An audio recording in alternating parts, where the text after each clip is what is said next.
우리 고난주간 전에 이제 데살로니가 후서 1장 1절에서 5절까지의 말씀을 함께 나눴는데요. 오늘 본문 앞에 있는 내용은 사도 바울께서 데살로니가 교인들이 통과하는 그 어려움 속에서 그들이 인내하는 그 일에 관해서 그것을 보시고 또 들으시고 그 데살로니가 교인들의 그 인내를 칭찬하는 내용이 나옵니다. 그리고 하나님께서 왜 이런 고난을 통과하시도록 허락하시는가?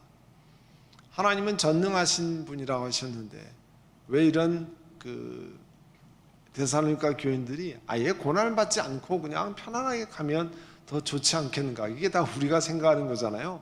고난이 없고 그냥 편안한 길로 가면 우리가 훨씬 더 좋지 않겠는가? 그런데 왜 데살로니가 교인들이 이런 고난을 통과하도록 하나님이 허락하시는가에 관해서 그 앞에 말씀하고 있습니다. 그래서 4절에 보면 온갖 박해와 환난 가운데서도 5절에 보면 하나님께서 여러분을 하나님의 나라에 합당한 사람이 되게 하시려고 주신 것입니다.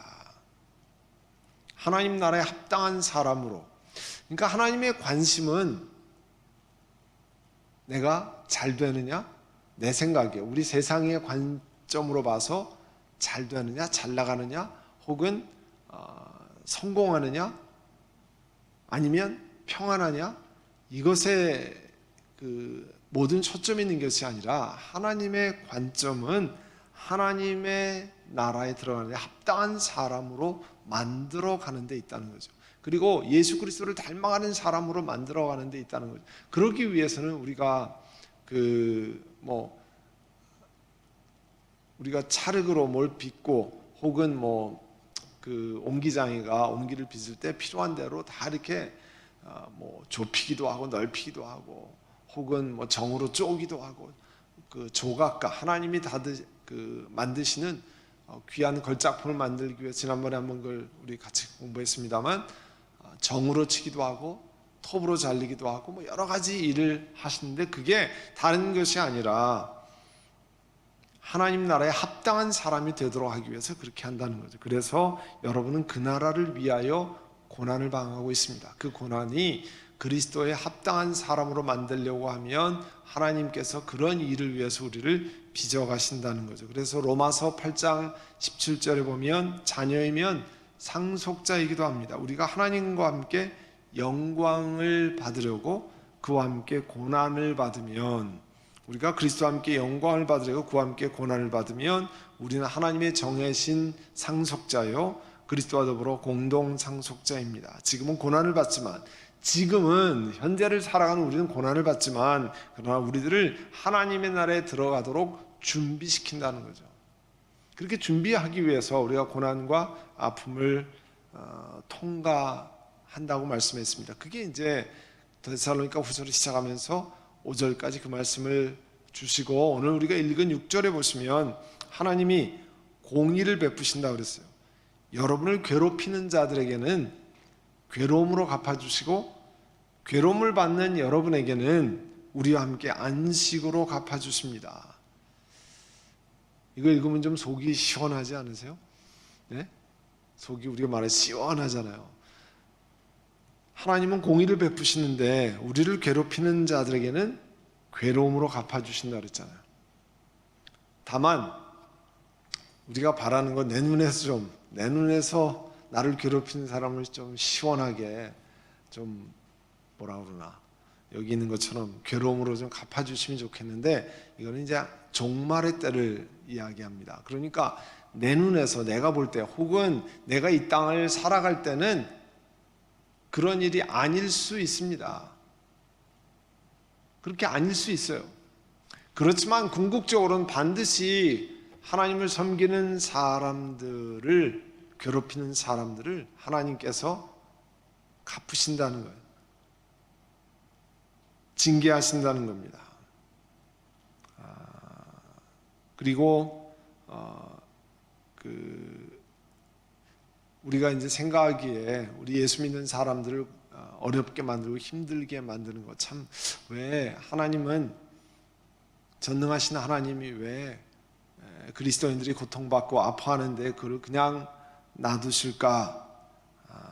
그리고 저 사람들은 그렇게 고통을 주는 사람들인데 왜 이렇게 세상에서 잘 나가는 것일까? 그렇지만 하나님께서는 말씀하신다는 거죠. 하나님이 이들에게 고난을 예정하십니다. 하나님은 공의의 하나님이시기 때문에 그냥 놔두지 않으시고 그것을 반드시 갚으신다라고 말씀했습니다. 신명기 32장 35절에 보면 원수 갚는 것이 내가 하는 일이니 내가 갚는다 그랬습니다. 원수들이 넘어질 때가 곧 오는데 재난의 날이 가깝고 멸망의 때가 그들에게 곧 덮친다 그랬어요. 우린 늘 원수 갚는 것도 내가 하고 싶고 좀 내가 어떻게 해서 나를 괴롭히는 사람을 내 눈앞에서 그렇게 원수를 내가 좀 갚았으면 좋은데, 하나님은 원수 갚는 것은 내가 갚으니까 내게 맡기라고 말씀합니다. 다만 우리 눈에 나타나지 않아도 그때가 되면 하나님께서 그들을 징계하시고 하나님의 때에 하나님께서 역사하십니다. 시편 137편 7절에도요, 주님, 예루살렘이 무너지는 그날에 에돔 사람이 이렇게 조롱했어요. 뭐라고 조롱했냐면, 헐어버려라, 하나님의 성전을 헐어버려라, 그 기초가 드러나도록 헐어버려라, 예루살렘을 다 헐어버리되 바닥이 드러날 정도로 헐어버려라. 그 이방 사람이 옆에서 하는 얘기였거든요. 그러니까 얼마나 참 마음 아픈 이야기입니까? 만약에 지금 우크라이나 전쟁할 때 계속 빌딩이 무너지고 폭격하고, 그런데 옆에서 다른 나라 사람이 그 폭격을 더해서 무너져라, 그 모든 그 건물들이 폭삭 무너져라, 만약에 그렇게 얘기했다면 그 소리를 듣는 우크라이나 백성들의 심령이 어떻겠습니까?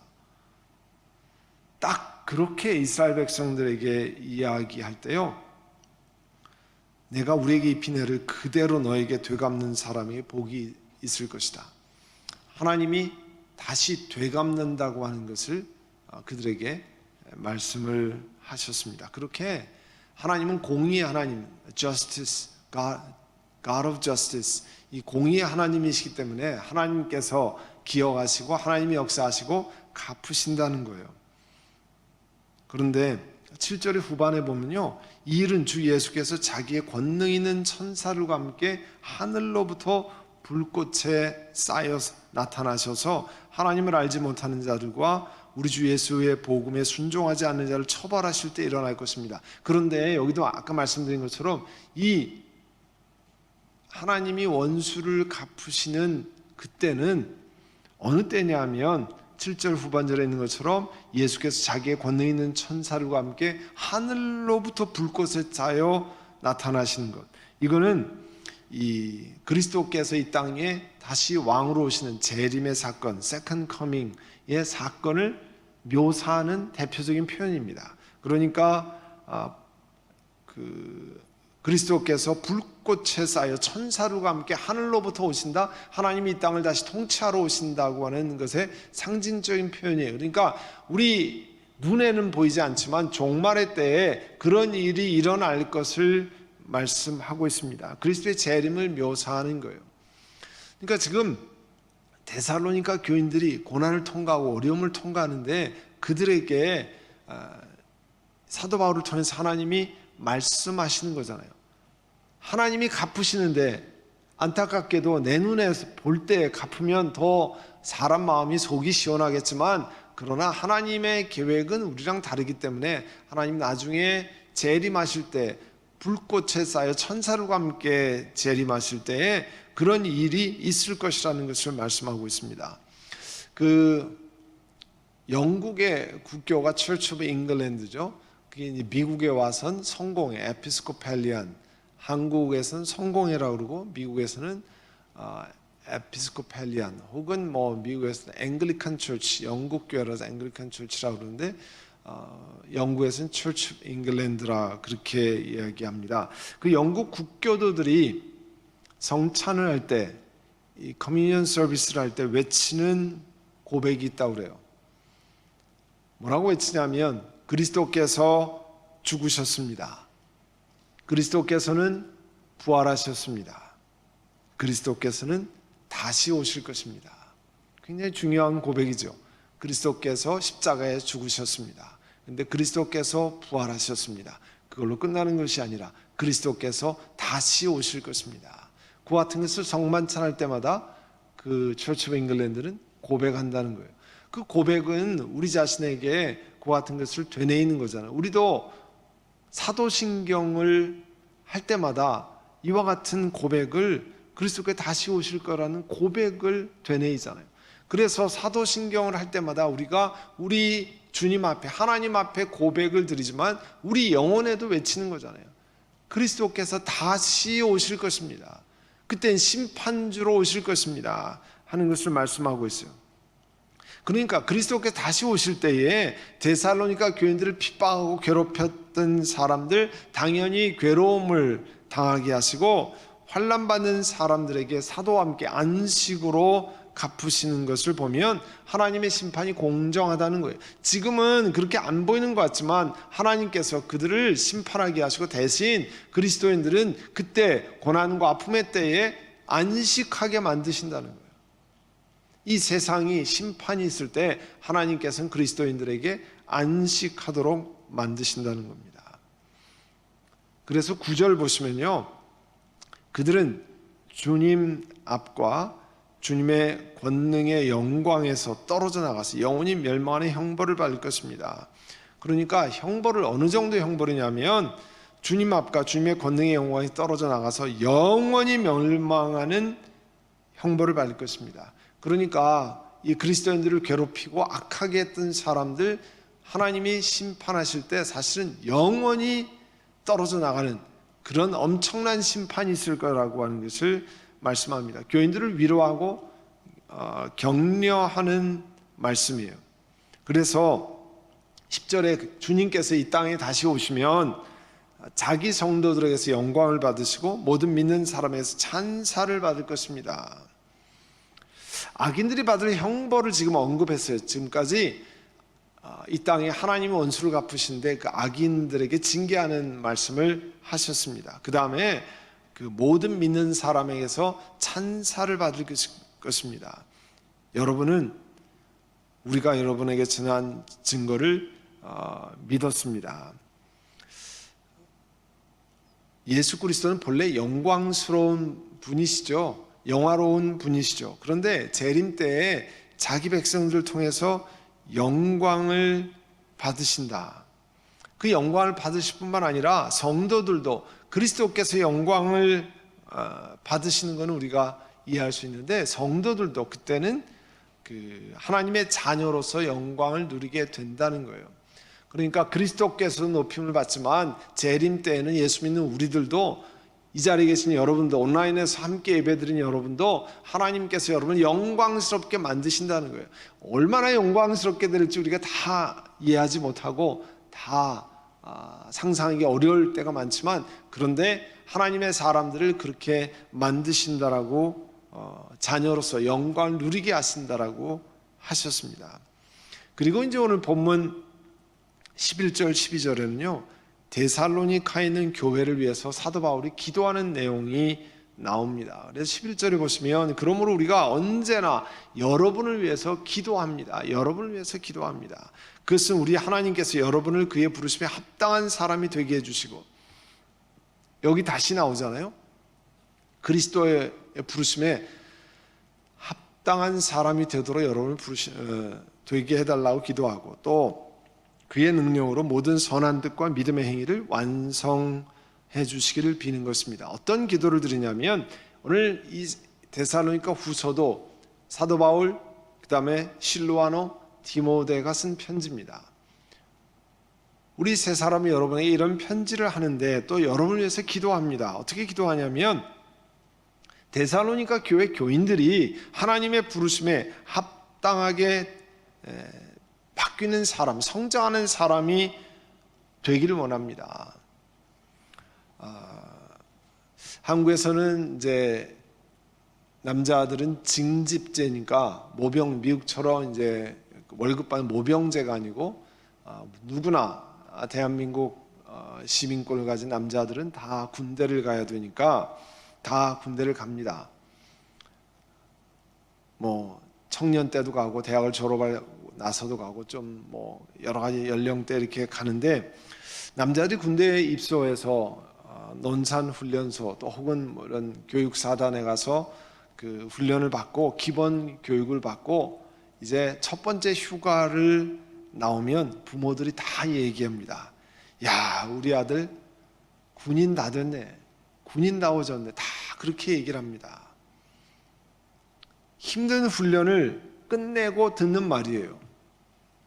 거기 훈련 들어가면 남자를 처음에 거의 다 죽을 것 같다는 느낌을, 내가 이러다가 곧 죽지, 그러나 뭐 죽지 않고 다 처음에는 내가 사회에서 그런 훈련을 받지 않다가 그렇게 하니까 너무 고통스러워 하잖아요. 그런데 그 훈련이 끝나고 나면 그 다음에 본인도 뿌듯하게 내가 이 고통스러운 거를 통과했는데 그 다음에는 정말 군인답게 어떤 일에도 적응할 수 있는 그런 훈련을 받습니다. 준비가 됩니다. 그래서 다른 사람들이 보면, 특별히 부모가 보면 너무 달라진 그 아들의 모습을 보고 야, 정말 군인으로 바뀌어 왔다고 이렇게 감탄을 합니다. 저와 우리 교회에 함께 사역하는 우리 목사님들, 우리의 기도와 소원은 다른 게 아닙니다. 우리 선한목자 교회 교인들이 신앙이 자라나서 이 말씀과 같이 하나님의 부르심에 합당한 사람으로 자라가는 일입니다. 저희들이 하는 일은, 목회자들이 하는 일은, 여기 본당에 계신 분들, 온라인에 계신 분들, 그리스도인들이 잘 자라나서 하나님 나라에 합당한 사람으로 성장하기를 원하는 겁니다. 그것 위해서 우리가 부름받고, 그것 위해서 훈련받고, 그것 위해서 선한목자 교회에서 섬기고 있는 겁니다. 여러분들이 하나님의 부르심에 합당해서 하나님 나라에 들어갈 때 상급받는 사람, 하나님이 보시고 기뻐하는 사람 되도록 여러분 권면하고 또 훈련하고 그렇게 하는 거죠. 그래서 이런 이유로 여러분이 하나님과 날마다 교제하도록 권면하는 거잖아요. 그래서 주보에 영적 훈련을 위한 표를 하고 양육 훈련할 때 그것을 해서 제출하도록 하고 뭐 그렇게 하는 일은 왜 그렇게 합니까? 여러분이 날마다 주님과 더불어 교제하는 것이 여러분이 하늘나라에 들어가는데 합당한 사람을 만나에 필요하기 때문에 그렇게 하는 거죠. 우리가 썬데이 크리스천이라는 얘기가 있잖아요. 일요일 교인, 썬데이 크리스천. 썬데이에 예배 한번 드리면 우리의 신앙생활의 모든 의무가 완결되는 것 아닙니다. 불가피하게 주일날 한번 그 시간에 예배 드리는 분들이 있지만, 그러나 그것으로 되는 것이 아니라 함께 모여서 전체 예배 드리지만 사실은 날마다 자신 있는 처소에서 하나님과 더불어 만나는, 교제하는 그런 일에 시간을 갖도록 하는 것이 그리스도인들의 기본입니다. 우리 집안에서 같이 살면 같이 밥도 먹고 같이 이야기도 하고, 어떤 집안 일이 있으면 의논도 하고, 집안에 같이 청소도 하고, 좋은 일에 함께 기뻐도 하고, 뭐 셀레브레이션도 하고, 우리 주님과 날마다 그와 같은 시간을 갖도록 하기 위해서, 그래서 주 안에서 자라나도록 하기 위해서 돕는 거죠. 그래서 말씀을 읽고 말씀을 묵상하자고 그러고 말씀을 실천하도록 노력하고, 어떤 실천했는가 함께 나누기도 하고, 또 기도하는 자리에 겸손하게, 기도한다고 하는 것은 내가 겸손하게 낮아져서 하나님께 내 사정을 아뢰고 하나님이 이 일을 해결하실 수 있는 유일한 분이십니다 고백하는 거 아니에요? 하나님의 뜻에 합당한 사람으로 만들어가고 자라가도록 하는 겁니다. 그래서 내가 아파하고 힘들어하고 고난을 통과하고 어려움을 통과하지만 하나님의 나라에 들어가기 합당한 자로 하나님이 빚어가시는 거잖아요. 우리 자녀들이 학교에서 숙제하고 뭐 프로젝트하고 어려워합니다. 안 돼서 고통스러워하고 하기 싫어하고, 그러나 해야 된다는 것을 알기 때문에 부모들이 그것을 옆에서 격려하고 잠깐 조금씩 도와주긴 하지만 여러분이 대신 다 하는 사람이 없어요. 그렇게 해가지고 자녀들이 이 사회에 합당한 사람으로 자라나지 못하는 것을 압니다. 하나님도 우리를 왜 옆에서 지켜보시냐면 그 일을 통과하면서, 고통과 아픔을 통과하면서 하나님 나라에 합당한 사람으로 자라나도록 하나님이 허락하시기 때문에 그래요. 그걸 원하시기 때문에 그렇습니다. 그래서 오늘 사도 바울도 여러분을 위해서 기도합니다. 여러분을 하나님 부르심에 합당한 사람이 되기를 원합니다. 그래서 하나님의 능력으로 여러분 선한 뜻 그리고 믿음의 행위를 완성해 주기를 비는 것입니다. 하나님의 성령의 능력으로 우리가 그와 같은 길을 가도록 하나님께서 하신다는 거잖아요. 하나님이 하실 뿐만 아니라 사도 바울이 구하실 뿐만 아니라 저희 목회자들도 그렇게 기도하는 겁니다.